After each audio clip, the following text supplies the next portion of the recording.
The boy opened the door and caught his stepmother changing clothes. He froze in shock and quickly apologized, but the stepmother didn't mind at all.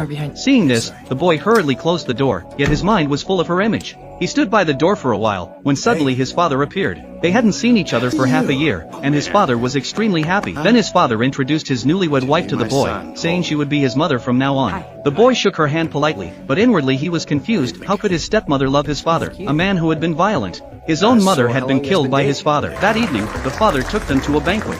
The boy's tie was untied, so his stepmother carefully fixed it for him, letting him feel a long-lost sense of care. But shortly after, she was seen embracing and flirting with other men, and coincidentally, the father saw it. He was furious. Back home, he grabbed his wife's neck tightly and questioned her about her behavior. The boy quickly intervened, and the father finally calmed down. The next morning, the boy approached his stepmother, advising her to leave early. But she was reluctant because his father was the local tycoon, owning dozens of companies and a collection of luxury cars. After realizing she loved money, the boy drove his father's Bugatti with his stepmother for a ride. Passing by a bar, he suggested they go in, and she agreed. After several drinks, they could no longer control themselves. The next day, the stepmother prepared to dress and leave, but her husband suddenly returned, asking the boy if he had seen her. The boy shook his head. She hid behind the wardrobes, trembling. Fortunately, the husband soon left the room. Just as she stepped out, he unexpectedly returned. Worried that her father might discover their secret, the boy quickly found a reason to distract him. That evening, the stepmother invited her close friend over and introduced her to the boy. This action would eventually lead to her downfall. Late at night, the stepmother secretly found the boy. She told him she was deeply in love and forced him to choose his father or her. The boy had no choice but to choose the stepmother. The next morning, the boy followed his father hunting.